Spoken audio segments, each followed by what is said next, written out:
und seit 2 Tagen zu dem Grab von Franz.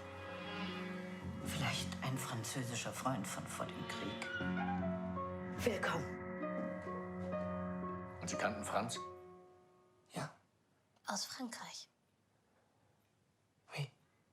Pensez à lui toujours.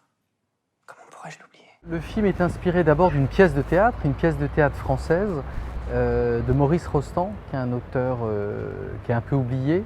Et en fait, il se trouve que cette pièce avait aussi été adaptée dans les années 30 par Ernst Lubitsch. Quand j'ai appris ça, j'ai voulu renoncer parce que je me suis dit comment passer après Lubitsch.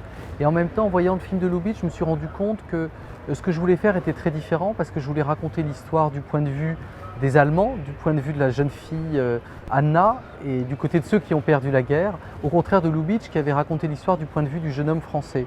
Donc très vite, je me suis rendu compte que ça allait être différent. Et puis l'autre point qui m'a rassuré par rapport à mon adaptation, c'est le fait que Lubitsch a fait ce film dans les années 30 sans savoir qu'une deuxième guerre mondiale allait arriver.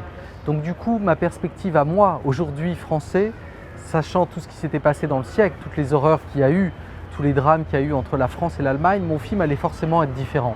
Donc le film porte toutes ces différences et en même temps, je trouvais ça beau que ce film soit un peu une réponse à Lubitsch qui était d'origine autrichienne et qui a raconté un film sur un Français, que moi en tant que Français, je fasse maintenant un film sur un personnage allemand. Ich bin froh, dass da ist.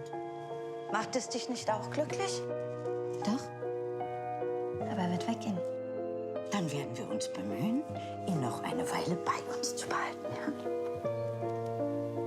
Vous veniez souvent ici? C'est ici que Franz m'a demandé maman.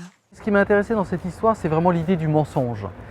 Montrer que le mensonge dans certaines circonstances, surtout dans les circonstances dramatiques de guerre, pouvait avoir un effet bénéfique parfois. Que des fois ça pouvait aider les gens à survivre. Et je trouvais ça intéressant de faire un film sur le mensonge aujourd'hui, dans une période où on est obsédé par la transparence, par la vérité, où on veut tout savoir de tout le monde. Et je trouvais que c'était ironique de raconter cette histoire et montrer que non, des fois, dans certaines circonstances, il fallait mieux cacher ou raconter une fiction pour mieux supporter le réel. Vous avez beaucoup souffert. La seule blessure, c'est Franz. Moi, je crois que le ton d'un film vient vraiment de l'histoire qu'on raconte. Là, c'est une histoire dramatique qui n'appelle pas de l'humour, qui n'appelle pas d'ironie. Moi, je suis vraiment dans l'empathie, je suis avec ce personnage, je la suis et j'ai envie que le personnage partage ses émotions. Donc le ton du film, il vient vraiment de l'histoire et du personnage. Chère Anna, il faut que je vous dise.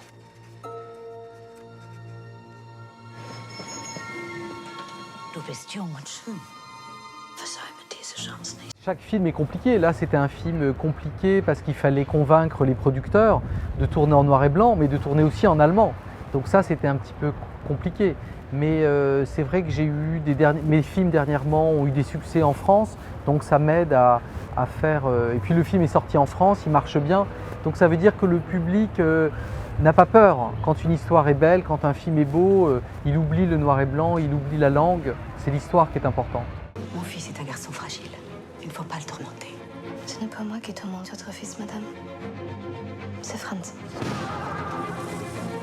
Was würde die Wahrheit bewirken? Noch mehr Schmerz, noch mehr Tränen. Was empfinden Sie für diesen jungen Franzosen?